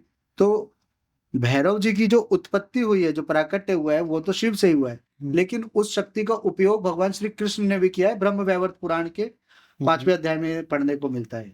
ठीक है। सर एक चीज जो मेरे को अभी आपसे बात करते करते ध्यान आई, मैं ये जानना चाहूंगा जी। भगवान रुद्र 11 रुद्र होते हैं, मतलब 11 प्रकार के रुद्र होते हैं, और अष्ट भैरव होते हैं। दोनों भगवान शिव से ही प्रकट हुए हैं। तो दोनों में डिफरेंस क्या है, अगर हम जानना चाहें एक साधारण व्यक्ति, तो थोड़ा आप उसके बारे में बताएं। भगवान शंकर ने अलग अलग रुद्र अवतार दिए हैं, अलग अलग समय पे अलग अलग रुद्र अवतार हुए हैं। ठीक है। तो उन्हीं रुद्र अवतारों में हनुमान जी आते हैं। हनुमान जी ने अपने बहुत सारे हनुमत रूप नहीं बनाए हैं, लेकिन भैरव जी के जो रूप बने हैं, तो जैसे काल भैरव जी नाथ महाराज जी, जब उत्पत्ति उनकी हुई है, तो उनके अलग अलग रूप बने हैं। 8 रूप, 8 दिशाओं की रक्षा करने के अलावा 8 रूप माता काली के मतलब 10 महाविद्याओं में आपने देखा है कि अगर दुर्गा सप्तशती को पढ़ते हैं तो माता काली के साथ में उनकी योगिनियां भी थी, सहचरियां, शिवाएं जिन्हें कहते हैं। बिल्कुल। तो वो 8 अलग-अलग खंड में हैं। ब्राह्मणी, माहेश्वरी, कुमारी, चामुंडा और इंद्राणी, इस प्रकार से इनके नाम हैं। तो वो 8 से 64 हुई थी। तो 64 योगिनियों का आपने नाम सुना है। बिल्कुल। कामाख्या मंदिर में 64 योगिनियों के अलग-अलग उनकी प्रतिमाएं भी बनी हुई हैं। हाँ। तो 64 योगिनियां जो हैं वो माता ने प्रकट ही ऐसी शक्तियां की थी कि जो अनियंत्रित हैं, मतलब उनकी शक्ति जो है नियंत्रण में नहीं रह सकती। वो एक-एक योगिनी कई हजार गीदड़ों जैसी आवाजें निकालती थी और वो राक्षसों के ऊपर टूट के पड़ती थी और वो सिर्फ कच्चा मांस ऐसे ही खा जाती थी। मतलब उनको वो काटना पीटना नहीं होता था और उनको समाप्त करने के लिए बड़े आकार का रूप धारण किया और उन्होंने उनको खा लिया। वो माता काली की सहचरियां थी। तो उन सहचरियों को नियंत्रण करते हैं कौन? भैरव। गूढ़ रहस्य है, मैं आपको बता देता हूँ कि माता की फोटो आपने बहुत सारी पौराणिक देखी होंगी, जिसमें हनुमान स्वामी उनके आगे हैं, बीच में माँ है और अंत में भगवान भैरव हैं। तो वो लंगरवीर हनुमान स्वामी भक्ति का रूप है। भक्ति करेंगे तो माँ प्राप्त होगी। माँ की भक्ति से जब आपके पास अहंकार आ जाएगा या आपकी कलाएं विस्तृत होने लगेंगी या आपके ऊपर योगिनी, डाकनी, शाकनियां, भैरवियां ये आपके ऊपर प्रभाव डालने लगेंगी नकारात्मक और आप दुष्प्रभाव की तरफ चले जाएंगे, दुरुपयोगता की तरफ चले जाएंगे, तो भैरव उनको नियंत्रण करता है। तो भैरव भगवान बहुत ही ज्यादा नियंत्रणकारी हैं, वही नियंत्रण करते हैं। जैसे धर्म के रूप यम है, ऐसे नियंत्रण का दूसरा नाम भैरव है। वो मृत्यु को भी नियंत्रित कर सकते हैं। तो इसलिए जो भैरव हैं जिनके बारे में आप बात कर रहे हैं, ये 8 रूप हैं लेकिन आए एक ही रुद्र अवतार से हैं। भगवान शंकर का जो रुद्र अवतार है वो उनमें भैरव जी हैं। भैरव के अलग अलग रूप हैं। ऐसे तो 51 शक्ति पीठ पे 51 भैरव हैं, क्योंकि भगवान शंकर ने हर एक पीठ पे जहां माता सती के अंग गिरे थे वहां एक शक्ति पीठ बनाए। तो भगवान भैरव वहां पे विराजित हैं, लेकिन वो भैरव रूप में विराजित हैं। जैसे क्रोध भैरव हो गए, उन्होंने ज्ञान दिया है। उन्मत्त भैरव हो गए, उन्होंने ज्ञान को विस्तृत किया है। तो हर एक भैरव का एक अलग काम है, रूप है। एक ही भैरव से अलग 8 बने हैं और प्रत्येक एक सहचर्या पे जाएं तो मतलब 64 भैरव हो जाते हैं। पूरे एक सहचरी पे, एक योगिनी पे एक भैरव। वैसे भैरव के रूप अनंत हैं, वो जितने चाहें उतने रूप में प्रकट हो सकते हैं। आप और हम जैसे वो नहीं है, वो देव है, वो शक्ति है। हम और आप ना उनको देख सकते हैं, ना समझ सकते हैं, ना उनको कुछ कर सकते हैं। हम उनपे एक भक्त बनते हैं तो ही वो हमारे पे अपनी वात्सल्यता डालते हैं। नहीं तो ऐसा कुछ नहीं है कि इंसान की शक्ति नहीं है कि जो इतनी बड़ी शक्ति को नियंत्रित कर सके। बिल्कुल, बिल्कुल। सर एक चीज़ जो मैं जानना चाहूँगा, मेरे को कुछ चीज़ें याद आ रही हैं जो मैंने बहुत पहले भैरव जी के बारे में सुनी थी। एक था स्पेशली काल भैरव जी के बारे में, ये मैं शायद मैंने सुना था कि भैरव जब आपके जीवन में आते हैं, तो आपके समय की या तो गतिशील कर देते हैं या आपके समय के से रिलेटेड कुछ उनका रिलेशन बताया गया था कि या मेरे को एग्ज़ैक्ट याद नहीं, लेकिन आपका समय बहुत तेज़ी से बदलते हैं, आपके जीवन की गति आपके जीवन को गतिशील बनाते हैं। क्या इसके बारे में थोड़ा-सा बताएँगे? जीवन में गतिशीलता लाने के लिए भगवान भैरवनाथ एक इस प्रकार का निभाते हैं कि जैसे अगर आप उनके सानिध्य में जा चुके हैं, आपके ऊपर उनकी कृपा प्राप्त हो चुकी है, तो आपके सर्व कार्य तो सिद्ध होते चले जाएंगे। भय आपके अंदर नहीं रहेगा, तो गलत कार्य नहीं हो सकते आपके साथ। तो आपका जीवन अपने आप गतिशीलता में आ जाएगा। अवरोध पैदा होता है तो चलती हुई गाड़ी रुकती ही रुकती है। बिल्कुल। जहां अवरोध नहीं है वहां पे रफ्तार तेज है। और जब नियंत्रणकारी आपका भगवान भैरवनाथ है तो आपके साथ दुर्घटनाएं नहीं हो सकती। बिल्कुल। तो इसलिए गतिशीलता तो आएगी ही आएगी, जीवन में आएगी, बुद्धिमत्ता में आएगी, आपके बात व्यवहार में आएगी, आपके सोचने समझने के तरीके में भी फर्क आएगा भगवान भैरवनाथ के। और यही प्रमाण होता है उनकी वात्सल्यता का। बिल्कुल, ये चीज़ें कुछ ऐसी हैं जो मैंने आज तक कभी नहीं सुनी।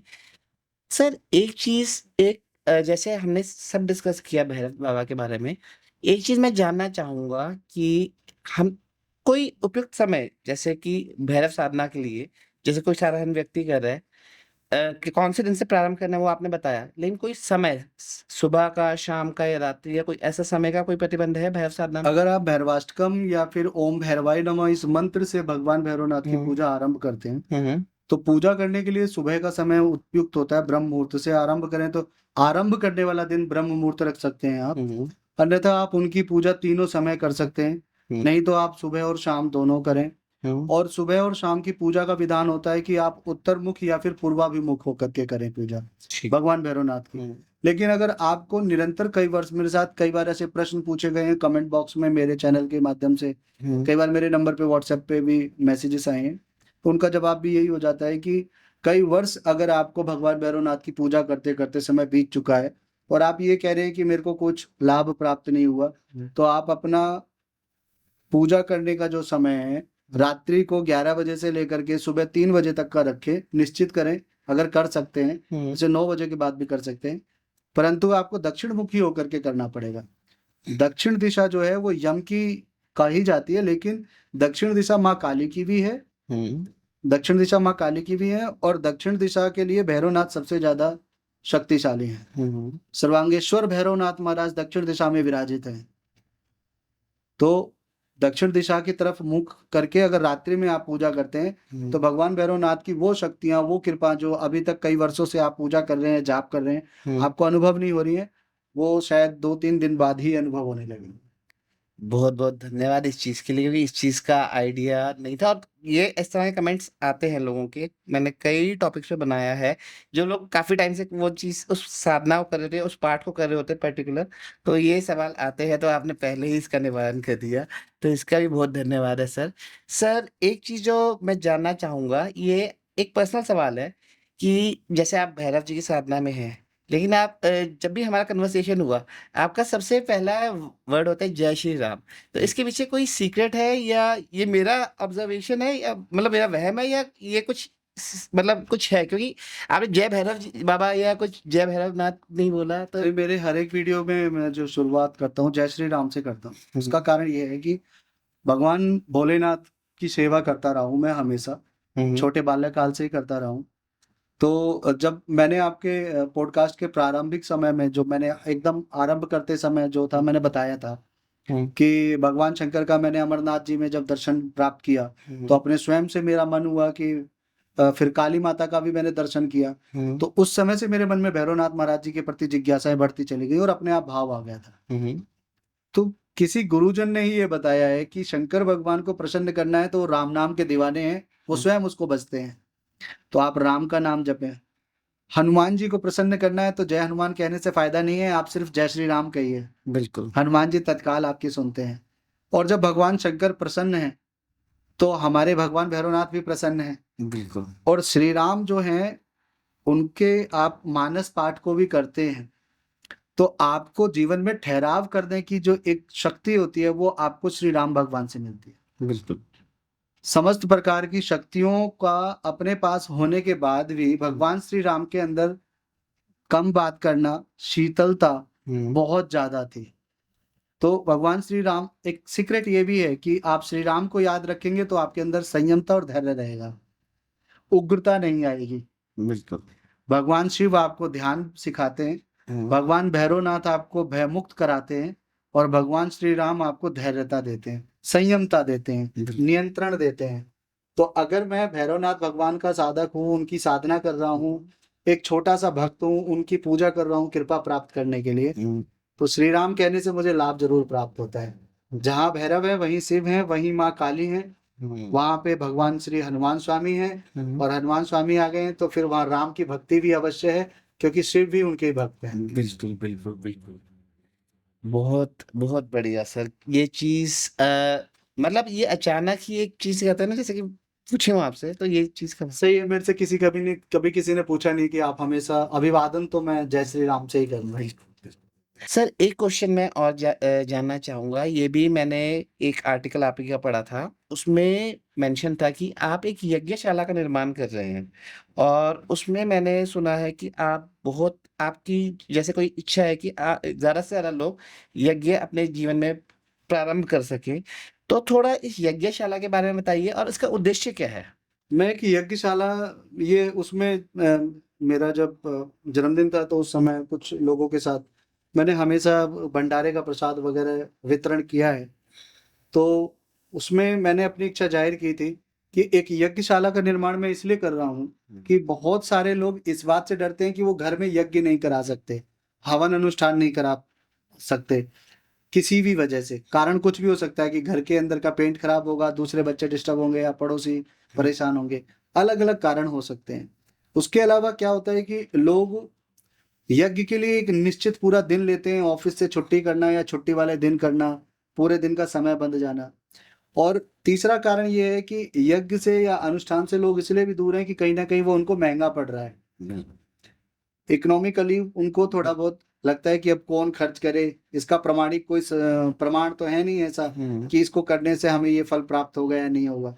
तो मैं यज्ञशाला जो कर रहा हूँ उसमें क्या है कि यज्ञशाला जो है 8 भैरव जी की मूर्तियों से कवर रहेगा। उसमें 8 भगवान जो हमारे भैरव जी नाथ महाराज हैं, ये सब उनकी कृपा है, अगर उन्होंने कृपा की तो यह पूर्ण होगा कार्य मेरा। 8 भैरवों के नाम से मंदिर बनेगा, यज्ञशाला उनके बीच में होगी। और वो यज्ञशाला में सिर्फ 1100 रुपए से आपको 1100 रुपए देना है, सामान सामग्री हमारा, और जो उसमें हवन कराने के लिए पंडित जी होंगे उनकी भी दक्षिणा आपका मन है दें या फिर ना दें, वो उसी में रहेगा। और मतलब ये एक योजना है कि सिर्फ उतने में ही आपका एक हवन हो जाएगा। छोटे छोटे हवन होते हैं बहुत सारे, जिनसे आपको तुरंत प्रभाव मिलता है, लाभ प्राप्त होता है, मन की शांति। इसके अलावा और बड़े भी हवन किए जा सकते हैं उस यज्ञशाला में, तो उसमें आपको कुछ भी प्रबंध करने की आवश्यकता नहीं है, मंदिर की तरफ से सब कुछ प्रबंध हो जाएगा, मतलब यज्ञशाला की तरफ से प्रबंध हो जाएगा। ये योजना देखो कब तक, भगवान भैरवनाथ की जब तक इच्छा नहीं होती तब तक पूर्ण नहीं होगा, लेकिन मेरी इच्छा है कि ऐसा कार्य किया जाए। और भगवान भैरवनाथ से संबंधित ही हवन वहां पे होंगे, सबसे ज्यादा मुझे यही पता है। बिल्कुल, बिल्कुल। ये तो आपने मतलब बहुत अच्छा इनिशिएटिव लिया है, क्योंकि यज्ञ के बारे में मैंने भी बहुत सुना है। सर, एक चीज़ मैं जानना चाहूँगा, अब यज्ञ की बात आई ही है, कि यज्ञ का असली अर्थ क्या है? क्योंकि आप साधना में हैं, तो आप, मेरे को लगता है आप समझा सकते हैं ऑडियंस को यज्ञ है क्या? क्योंकि लोगों को पता ही नहीं यज्ञ के बारे में। किसी भी प्रकार की साधना में यज्ञ किया जाता है तो वो पूर्ण होता है। लेकिन अगर आप पुराणों को पढ़ते हैं तो उसके अंदर ये बताया गया है कि देवताओं की जो शक्ति है वो हविष्य से प्राप्त होती है। हविष्य अर्थात वो सामग्री जो आप हवन के माध्यम से उनको देते हैं। माँ दुर्गा भी है तो वो स्वाहा स्वरूप में है और वो स्वधा स्वरूप में है। स्वाहा से अग्नि के माध्यम से आने वाला जो भोग होता है, जो शक्ति होती है, वो देवताओं तक पहुंचती है, वो माँ वही है। स्वधा से पितरों को प्राप्त होता है। तो यज्ञ जो होता है, ये यज्ञ वही चीज होती है जिससे आपकी शक्तियों को बहुत ही ज्यादा एक अलग से प्रवाह प्राप्त होता है, सिद्धि प्राप्त होती है। आपने जो कुछ किया है उसमें अग्नि आपके समक्ष थी और देवता अग्नि, कई बार मैंने शायद आपको फोटो भेजी है या मैं दिखा दूंगा कि मैंने कई बार यज्ञ किए हैं, हवन किए हैं, तो उसमें हवन में लोगों के साथ भी ऐसा होता है कि अगर लगातार वीडियो या फोटो ले रहे हैं तो अग्नि में आकृतियां बन जाती हैं, कई बार ओम की बन जाती है, स्वस्तिक की बन जाती हैं, या फिर दुर्गा माता की, कृष्ण भगवान की, अलग अलग छवियां बन जाती हैं। मुझ पे तो मेरे देवता की कृपा है, भगवान की कृपा है। एक बार माँ काली की भी छवि बन गई थी जिसको रखा था। ओमकार तो हमेशा बनता है, तो ओम की शक्ति के समक्ष तो कोई भी ऐसा संप्रदाय नहीं है जिसने उसको स्वीकार ना किया हो। बिल्कुल, बिल्कुल। तो इस वजह से तो ये यज्ञ जो होता है, यज्ञ ही पूर्ण करता है। बिल्कुल सर, ये चीज़ तो मैंने भी सुनी है कि देवताओं की शक्ति का मुख्य स्रोत ही जो है वो यज्ञ होता है। यज्ञ है। इनफैक्ट जितने भी हमारे जैसे दुर्गा सप्तशती भी है, शुम्न शुम्न ने यज्ञ का भाग खुद लेना शुरू कर दिया, देवताओं की शक्ति क्षीण हो गई थी। तो ऐसा मैंने कई उस और भी कथाएं सुनी है, जैसे दुर्गमासुर में उन्होंने वेद ही अपने पास रख लिए थे, जिसकी वजह से यज्ञ ही बंद हो गए थे, तो सृष्टि में अकाल पड़ गया था। तो देवताओं की और प्रकृति के लिए का संचालन करने के लिए यज्ञ। बिल्कुल, दुर्गमासुर की जो आपने बात बताई है, तो उन्होंने ये सब प्राप्त इसलिए किया था क्योंकि उन्होंने अपनी तपस्या के बल पर भगवान ब्रह्मा जी से ये वरदान प्राप्त कर लिया था कि सभी वेद उनके आश्रित हो जाएं और सभी विद्याएं उनके आश्रित हो जाएं। उसके अलावा वेद जाने के बाद देवताओं के पास कुछ रहा नहीं, और माता ने माँ शक्ति का ही आह्वान देवताओं ने और समस्त जीवों ने किया था, तब वहां पे माता ने शाकंभरी देवी का रूप धारण किया था और शाकंभरी रूप धारण करने के पश्चात सबका परिपूर्ण पोषण किया था। शताक्षी रूप भी वहां पे रखा गया था क्योंकि माता के आंखों से आंसू अश्रु जो निकले थे उससे नदी प्रवाह हुई थी, वहां से जल निकला था तो सबको जल मिला था। बिल्कुल और वो कई नेत्र उनके थे, इस वजह से उनका नाम शताक्षी पड़ा। उसके बाद दुर्गासुर को उनको मार के उनको दुर्गा। ये पुराणों में मेरे को तो बड़ा अच्छा लगा कि आपने ये सब पढ़ा हुआ है, श्रीमद् देवी भागवत महापुराण के अंदर है। तो 7 स्कंद हैं उसमें। तो माता के पुराण को पढ़ें, चाहे आप सुधा सागर पढ़ें, चाहे आप श्रीमद् देवी भागवत के अलावा श्रीमद् भागवत पुराण पढ़ें, पुराणों को पढ़ने के पश्चात ही आपको काफी कुछ प्राप्त होता है। बिल्कुल बिल्कुल, ये तो सत्य है। ये तो मैं भी अब मतलब समझ रहा हूँ इस चीज को कि हमारे जो शास्त्र हैं, और कई बार मेरे को लगता है जैसे कि आप बताए थे कि हमारे कई शास्त्र जला दिए गए, वो एक इंटेंशन की तरह के लिए ही जलाया गया ताकि लोग डिस्कनेक्ट हो उस चीज में।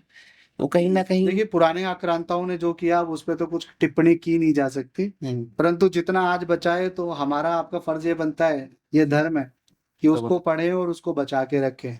बिल्कुल बिल्कुल बिल्कुल। आगे आने वाली पीढ़ियों को अगर हम अपने बच्चों को छोटी छोटी अगर देवी देवताओं की कथाएं भी सुना देते हैं कभी, तो भी इससे बहुत बड़ा परिवर्तन आ जाएगा। बिल्कुल ऐसा नहीं है कि किसी को गुरुकुल भेज के ही परिवर्तन आएगा, लेकिन आप अपने घर के अंदर थोड़ा बहुत भी इसके बारे में चर्चा करते हैं तो बच्चों को, बहुत सारे लोगों को भ्रमित होने का कारण क्या है? क्योंकि ज्ञान नहीं है। ज्ञान ही नहीं है। तो अगर घर के अंदर ज्ञान का माहौल है इस प्रकार का, तो आप अपने धर्म को, देवी देवताओं को, इसका मतलब आपने सुरक्षित रखा हुआ है। बिल्कुल बिल्कुल, ये सच। नई टेक्नोलॉजी के बारे में आप बताते हैं, हम्म, प्ले स्टेशन नए अपग्रेडेड आ रहे हैं, आप बच्चों को लाके देते हैं, थोड़ी कथा सुना दीजिए। बिल्कुल मैंने तो मना नहीं किया कि गैजेट लाके मत दो, बिल्कुल। गैजेट दो, लेकिन ये चीज भी तो बताओ। एक्चुअली यही चीज का है कि लोगों को बेसिक चीजें जो हमारे पेरेंट्स ने हमें हमें बताई थी, लोगों को आज नहीं पता। मैं अपने कई दोस्तों को देखता हूँ, गायत्री मंत्र ही नहीं पता उन्हें। और जबकि ऐसा कहा जाता है कि पहले टाइम में गायत्री मंत्र पिता ही पुत्र को दिया करता था। ये जो मैंने सुना था कि पिता, इसकी दीक्षा पिता अपने पुत्र को दिया करता। पिता पुत्र से भी होती थी, और जब संस्कार होता था यज्ञोपवीत का, मतलब जनेऊ धारण जब कराया जाता था, तब भी गायत्री मंत्र से ही इनको किया जाता था। तो गायत्री शुद्धि, गायत्री शक्ति एक ऐसी है जिसको वही धारण करना अनिवार्य हो जाता है, और वही आपकी विवेक को, वही चेतना को, आत्मबोधता को, आत्मबुद्धि को, इन सबको देते हो। बल्कि जब आप इस पे निरंतर काम करते हैं तो आत्मसिद्धि प्राप्त होती है। बिल्कुल बिल्कुल, ये चीज है। और यही चीज अब मैं देख रहा हूँ कि लोगों को इस चीजों के बारे में ज्ञान ही नहीं है। इनफैक्ट कुछ ऐसी चीजें जो जब हम लोग छोटे थे उस समय हमारे पेरेंट्स थोड़े स्पिरिचुअली एक्टिव थे, लेकिन आजकल पेरेंट्स स्पिरिचुअलिटी से दूर बाकी चीजों में लाइक स्विमिंग वगैरह इन सब में घुसाने के लिए तैयार बैठे हैं। जैसे स्पिरिचुअलिटी का नाम आता है, आपसे पहले एक गेस्ट आए थे, उन्होंने बताया कि स्कूल में वो कहते हैं कि भागवत गीता का ज्ञान दो। वो यूएस में है वो गेस्ट। तो उन्होंने बताया कि उन्होंने अपने एक रिलेटिव को कहा कि आप अपने स्कूल में थोड़ा भागवत गीता के बारे में कराओ। कहते कैसे कराएं, वहाँ पे पेरेंट्स चाहते नहीं कि बच्चे वो हिंदी पढ़ाई जाए। आप हिंदी पढ़ाओगे तभी तो आगे आप उस चीज को वो पढ़ा पाओगे ना। तो वो कहते इंडिया में ये चीज हो रही है कि आप हिंदी से कट रहे हो, आप संस्कृत से दूर हो रहे हो, आप फॉरेन कल्चर की तरफ जा रहे हो। उसमें कोई बुराई नहीं है, लेकिन आप अपनी रूट से कहीं ना कहीं डिस्कनेक्ट हो रहे हो। देखिए, जो कोशिश कर रहे हैं अच्छी बात है, लेकिन ये भी कलयुग का ही प्रभाव है। बिल्कुल बिल्कुल। कलयुग का प्रभाव है, ये तो होना ही है, इसको आप और हम रोक तो पाएंगे नहीं। नहीं नहीं, वो तो हमारा तो एक एफर्ट है कि जो नॉलेज हम इस पॉडकास्ट के माध्यम से लोगों को दे सकते हैं वो दें। बाकी तो आगे भगवान की जो आगे इच्छा होगी वही होगा। लेकिन आपसे आज वार्तालाप करके बहुत अच्छा लगा सर। और लिटरली आपने जो जो चीजें बताई वो ऐसी थी जो मैंने आज तक अपने जीवन में काल भैरव के बारे में नहीं सुनी।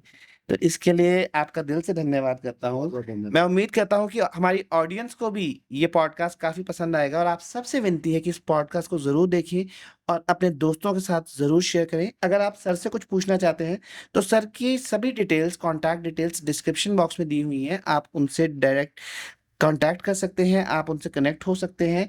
और आप कुछ भी जानना चाहें तो आप सर से सीधा कांटेक्ट भी कर सकते हैं। उम्मीद करता हूं कि आप सबको आज का पॉडकास्ट बहुत पसंद आया होगा। अब के लिए आज्ञा चाहूंगा। श्री माते नमः। जय श्री राम।